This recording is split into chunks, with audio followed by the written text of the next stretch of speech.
আমার প্রাণপ্রিয় শিক্ষার্থীরা, সবাইকে আবারও স্বাগতম জানাচ্ছি সৃজনশীল পাঠের আজকের তৃতীয় পাঠে। শিক্ষার্থীরা, আমরা ইতিমধ্যে সৃজনশীল বিষয়টা কী, সৃজনশীলের উদ্দীপক কী, সৃজনশীলের প্রশ্নটা কেমন হয়, উদ্দীপকটা কেমন হয়, প্রশ্নগুলো কেমন হয়, কোন প্রশ্নে কী জানতে চাওয়া হয়, কী উত্তর চাওয়া হয় একজন শিক্ষার্থীর কাছ থেকে, ইত্যাদি বিষয়গুলো আমরা জেনেছি। এবং গত দ্বিতীয় পর্বে আমরা সর্বশেষ আলোচনা করেছিলাম ঘ নম্বর প্রশ্ন, অর্থাৎ উচ্চতর দক্ষতামূলক প্রশ্ন। এবং এখানে আমি বলেছিলাম যে প্রতিফলন ঘটেছে, ফুটে উঠেছে এই বিষয়ের সাথে প্রতিফলন ঘটেছে কিনা, অর্থাৎ একটি প্রশ্নের মধ্যে আরেকটি প্রশ্ন, এই ধরনের যে প্রশ্নগুলো হয়ে থাকবে সেগুলোর উত্তরের পার্থক্যটা কোথায় হবে। প্রিয় শিক্ষার্থীরা, সবার গভীর মনোযোগ আকর্ষণ করছি। একটু খেয়াল করলে আমরা দেখতে পারবো এখানে যে আমাদের এই যে প্রশ্নটি ঘ নম্বর প্রশ্ন, সেখানে কি চাইবে যে উদ্দীপকের সাথে গল্প বা কবিতার মূলভাবের প্রতিফলন ঘটেছে, ফুটে উঠেছে, প্রকাশ পেয়েছে, আলোচনা করো। আবার এই প্রশ্নটা এরকম হতে পারে, উদ্দীপকের সাথে গল্প বা কবিতার কোন চরিত্রের বা একটি চরিত্রের নাম বলতে পারে, বা মূল ভাবের প্রতিফলন ঘটেছে কিনা, মূল ভাব ফুটে উঠেছে কিনা, প্রকাশ পেয়েছে কিনা আলোচনা করো। এখন এই যে দুটো কথা, একটা হচ্ছে প্রতিফলন ঘটেছে, আলোচনা করতে বলছে, তাহলে আমাকে এই প্রশ্নের আলোচনা মানে প্রতিফলন ঘটেছে যে অংশটা, আমরা একটু খেয়াল করি, প্রতিফলন ঘটেছে যে অংশটা, এটার যদি উত্তর আমরা করতে চাই, বা ফুটে উঠেছে, প্রকাশ পেয়েছে, এগুলোর উত্তর যদি আমরা করতে চাই, সেক্ষেত্রে আমরা যেটা করতে হবে, আমাকে প্রশ্নটির উত্তর লেখার সময় লিখতে হবে যে সততা, নৈতিক মূল্যবোধের পরিচয় তুলে ধরে সততার পুরস্কার গল্পের মূল শিক্ষা, এই যে যা উদ্দীপকের হাফিজ চরিত্রের মধ্যে সার্থকভাবে ফুটে উঠেছে কিনা আমরা লিখে দিলাম।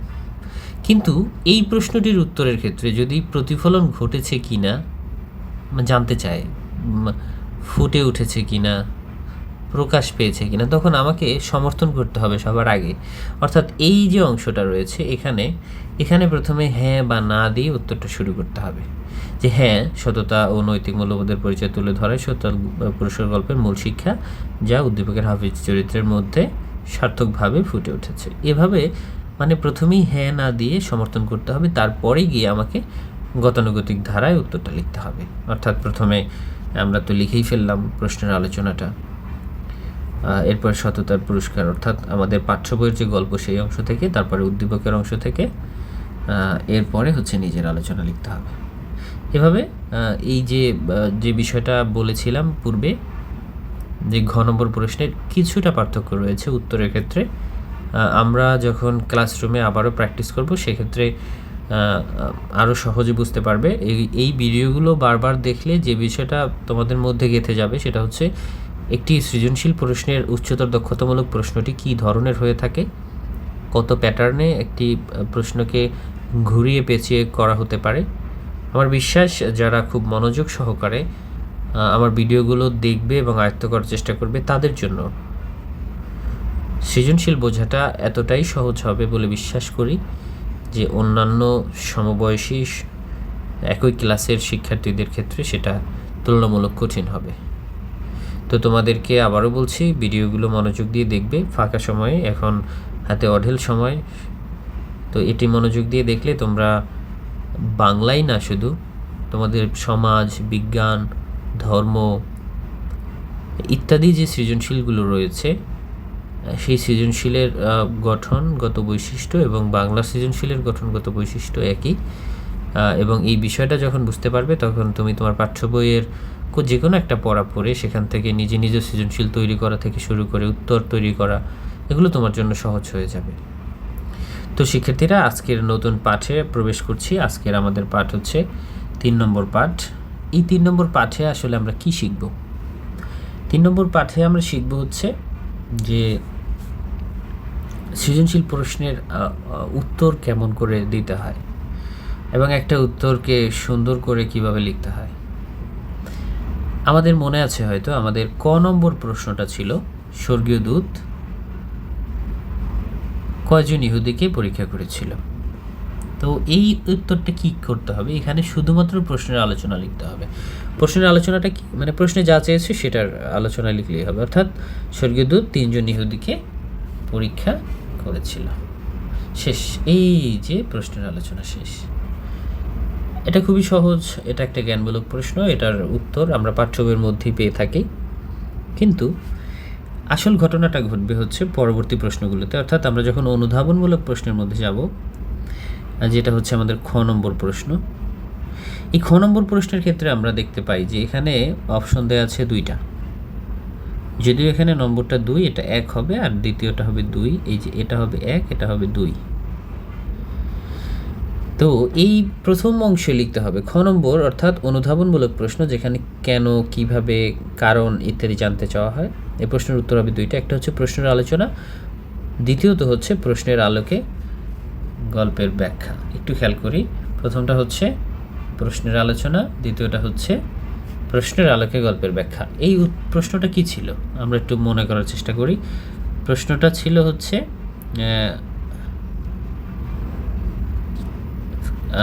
স্বর্গীয় দূত ইহুদিদের পরীক্ষা করেছিল কেন, বা ছদ্মবেশ ধারণ করেছিল কেন।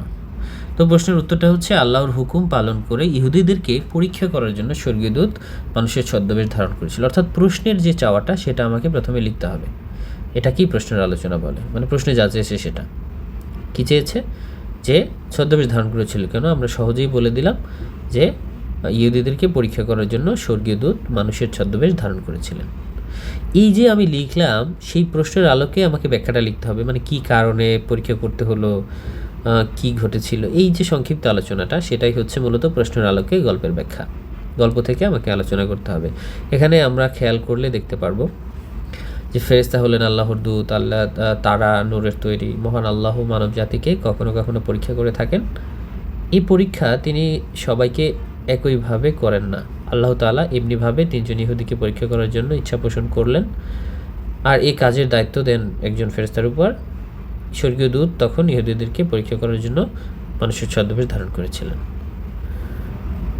প্রথম ব্যাপারটা হচ্ছে প্রশ্নে যা চেয়েছে সেই উত্তরটা, তারপরে এই যে প্রশ্নের চাওয়াটা, প্রশ্নের আলোচনাটা, সেটার উপরেই মূলত পাঠ্যবইয়ের আলোকে একটা ব্যাখ্যা দাও। এটাকেই বলে হচ্ছে প্রশ্নের আলোকে গল্পের ব্যাখ্যা। অনুধাবনমূলক প্রশ্নে এই ধরনের উত্তরই সবসময় লিখতে হবে 2টো প্যারায়। প্রথমে প্রশ্নের আলোচনা এবং দ্বিতীয় প্যারা আমরা একটু ফাঁকা দিয়ে দেখিয়ে দিয়েছি, দ্বিতীয় প্যারাটা কেমন হবে, এভাবেই লিখতে হবে। এবং প্রতিটি প্যারার শুরুতে একটু ফাঁকা দিয়ে লিখেছি। এগুলো তোমাদেরকে ক্লাসে আমি শেখাবো কীভাবে একটি লেখা গুছিয়ে লিখলে, একটু টেকনিক ব্যবহার করলে লেখাটি অন্যান্য লেখার চেয়ে সুন্দর দেখাবে, সেগুলো তোমাদেরকে ক্লাসে শেখাবো। প্রিয় শিক্ষার্থীরা, এবারে আসি আমরা গ নম্বর প্রশ্নে। সেটি হচ্ছে আমরা দেখতে পাচ্ছি এটি একটি প্রয়োগমূলক প্রশ্ন, অর্থাৎ আমার জ্ঞানের প্রয়োগ করতে হবে। এখানে আমি পাঠ্য বইয়ে কী পড়েছি, কী বুঝেছি, সেটার একটা প্রয়োগ এখানে করতে হবে। এখানের ব্যাপারটাও ঠিক একই রকম। প্রথমে হচ্ছে প্রশ্নের আলোচনাটা লিখতে হয়, তারপরে প্রশ্নের আলোকে গল্পের আলোচনা, তারপরে হচ্ছে ওই প্রশ্নের আলোকেই আবার উদ্দীপকের আলোচনাটা লিখতে হবে। আমরা 3টি অপশন এখানে খুব গোছালোভাবে দেখতে পাচ্ছি। প্রথমে আছে প্রশ্নের আলোচনা, তারপরে আছে হচ্ছে প্রশ্নের আলোকে গল্পের আলোচনা, তারপরে রয়েছে উদ্দীপকের আলোকে আলোচনা।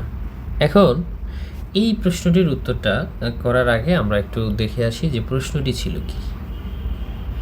একটু খেয়াল করলে আমরা দেখতে পারবো, এটা শুরুতে যাই।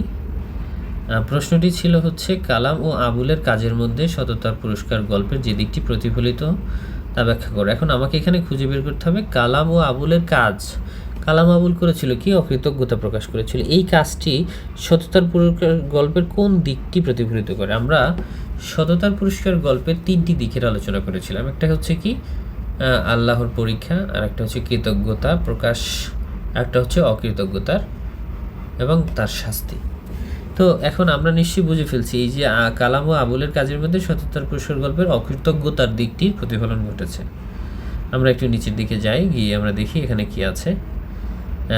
গল্পের ধবলরোগীয় টাকওয়ালার, এখানে আরও সহজ করে লিখেছে, সেটা হচ্ছে যে কামাল ও আবুলের কাজের মধ্যে সততার পুরস্কার গল্পের ধবলরোগীয় টাকওয়ালার দিকটির আগে এটা হয়তো মিসিং হয়ে গেছে, এটা হবে হচ্ছে অকৃতজ্ঞতার দিকটির মিল রয়েছে। তো এটা হচ্ছে প্রশ্নের আলোচনা। কামাল ও আবুলের কাজের মধ্যে সততার পুরস্কার গল্পের ধবল রোগী ও টাকওয়ালার অকৃতজ্ঞতার দিকটি প্রতিফলিত হয়েছে। অর্থাৎ তারা যে আল্লাহর নিয়ামত পেয়েছিল, আল্লাহর পক্ষ থেকে উপহার পেয়েছিল, সেটা যে অস্বীকার করেছিল সেই বিষয়টা। এখন এখানে যে জিনিসটা বোঝার আমাদের, দ্বিতীয় অংশে রয়েছে প্রশ্নের আলোকে গল্পের আলোচনা। অর্থাৎ গল্প থেকে এই যে প্রশ্নটি, মানে কালাম ও হাফিজের যে বিষয়টা, সেই বিষয়টার সাথে গল্পের যে টাকওয়ালা এবং ধবল রোগী, সেই আলোচনাটা আমাদেরকে লিখতে হবে সততার প্রশ্নের গল্পের আলোকে। সেটাই হচ্ছে মূলত প্রশ্নের আলোকে গল্পের আলোচনা। এবং এই আলোচনাটা আমরা লেখার পরে আমরা যাব হচ্ছে উদ্দীপকের আলোচনা। এখানে লেখাটাও দেখতে পাচ্ছ, লেখাটা শুরু হয়েছে যে তেমনিভাবে আমরা উদ্দীপকে দেখতে পাই। হ্যাঁ, তো এখানে কি দেখতে পাচ্ছি যে এইরকম অর্থ দিয়ে আবুলকে রিক্সা, কামালকে ভ্যান কিনে দিয়েছিল, এটা উদ্দীপক। এরপর তারা হাজী সাহেব একজন ভিক্ষুককে পাঠিয়েছিলেন, তাদের মধ্যে শুধুমাত্র কে কৃতজ্ঞতা প্রকাশ করেছিল? দুজনই অকৃতজ্ঞতা প্রকাশ করেছিল, কালাম এবং আবুল দুইজনই। তারা তার সেই পুরনো দিনের কথা ভুলে গিয়েছিল। অর্থাৎ এখানে কালাম ও হাফিজের মধ্যে সততার পুরস্কার গল্পের ধবল রোগী ও টাকলার একটা অকৃতজ্ঞতার দিকটির মিল পাওয়া যায় অথবা প্রতিফলিত হয়। এই হচ্ছে তোমাদের গ নম্বর প্রশ্ন। এবার এখানে আরেকটি প্রশ্ন রয়েছে, সেটা হচ্ছে ঘ নম্বর প্রশ্ন, অর্থাৎ উচ্চতর দক্ষতামূলক প্রশ্ন। এই উচ্চতর দক্ষতামূলক প্রশ্ন এবং আমাদের প্রয়োগমূলক প্রশ্নের প্রথম তিনটি ধাপ প্রায় একই রকম, শুধু প্রশ্নের ধরনের কারণে এখানে উত্তরটা একটু ভিন্ন হয়। আমি একটু আগেই প্রথমে এই পর্বটি শুরুর প্রথমেই তোমাদেরকে সেটা দেখিয়েছি যে এই আলোচনাটা, এই পর্বটা আসলে কীরকম হয়, কীভাবে আলোচনাটা করতে হয়। তো এখানেও প্রশ্নের আলোচনা, অর্থাৎ প্রশ্নের আলোকে ব্যাখ্যা করতে হবে যে সততা ও নৈতিকতা মূল্যবোধের পরিচয় তুলে ধরাই সততা পুরস্কারের উপর মূল শিক্ষা, অর্থাৎ মূল শিক্ষা নিহিত কিনা সেই আলোচনা করতে হবে। তো আমরা লিখব যেটা মূল শিক্ষা নিহিত এবং যেটা হাফিজ চরিত্রের মধ্যে সার্থকভাবে ফুটে উঠেছে। অবশ্যই এই হাফিজ চরিত্রের মধ্যে যেটা ফুটে উঠেছে সেটা সততার পুরস্কার গল্পের কোথায় পাওয়া যায়? তো সেটা যখন আমরা খুঁজে বের করবো, সেটা হচ্ছে অন্ধ ব্যক্তির আচরণ এবং তা বিপদগ্রস্ত লোকটিকে সাহায্য করার যে দিকটা, সেটা ফুটে উঠেছে। অর্থাৎ যে কাউকেই বিপদে সহযোগিতা করা, সাহায্য করার যে দিকটা। পাশাপাশি উদ্দীপকের আলোচনা যদি আমরা খেয়াল করি, এখানে উদ্দীপকের আলোচনা রয়েছে। তো এই উদ্দীপকের আলোচনার মধ্যেও দেখা গিয়েছে যে মানে কোনো ভিক্ষুক এলে বিনা পয়সায় কাজ করে দেওয়া, জামাকাপড় সেলাই করে দেওয়া, মানুষকে যথাসাধ্য সাহায্য করার যে বিষয়টা, সেটাও অন্ধ ব্যক্তির সাথে মিলে যায়। অর্থাৎ উদ্দীপকের আলোচনার মধ্যে সেটা রয়েছে। এখানে যে ভিন্নতা যে আমরা দেখতে পাই, সেটা হচ্ছে এখানে নিজস্ব মতামত বা নিজের আলোচনা লিখতে হয় 4 নম্বর প্যারায়। সৃজনশীলের যত প্রশ্ন আছে প্রত্যেকটা উচ্চতর দক্ষতামূলক প্রশ্নেই 4টি প্যাটার্নে লিখতে হয়। কিছু কিছু সময় দেখা যায় বিজ্ঞানের উত্তর করতে গেলে আমাদেরকে একটু থেমে যেতে হয়, আমাদেরকে আলোচনা সংক্ষিপ্ত করতে হয়, কারণ বিজ্ঞানের লেখাগুলো সম্পূর্ণ তত্ত্বভিত্তিক লেখা, সেই জন্য। কিন্তু এই যে প্রশ্নটি আমরা নিশ্চয়ই বুঝতে পেরেছি, এই প্রশ্নটির মধ্যে 4টি বিষয় রয়েছে। প্রশ্নের আলোচনা লিখতে হয়, প্রশ্নে যা চেয়েছে সেই বিষয়ে আলোচনা, অর্থাৎ মূল শিক্ষা নিহিত আছে কিনা সেই বিষয়টার আলোচনা লিখতে হয়েছে। সততার পুরস্কার গল্পে সেই বিষয়টি কোথায় আছে, কীভাবে আছে সেটা লিখতে হয়েছে। উদ্দীপকের মধ্যে সেটি কীভাবে রয়েছে সেটা লিখতে হয়েছে।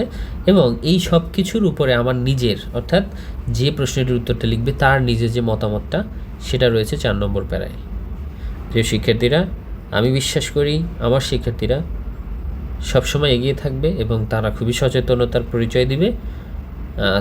তোমাদের কাছে আমার বিনীত অনুরোধ থাকবে, তোমরা খুব মনোযোগ সহকারে 2বার 3বার যে যতটুকু পারো তোমার অবসর সময়ে এই ভিডিওগুলো খুব মনোযোগ সহকারে দেখবে এবং বোঝার চেষ্টা করবে। তোমরা যারা ভিডিও দেখেছিলে, আজকের ক্লাসটা যখন করেছে তখন তোমাদের জন্য বোঝাটা সহজ হয়ে গিয়েছিল। এটা যারা ক্লাস করেছে তারা সবাই স্বীকার করেছে।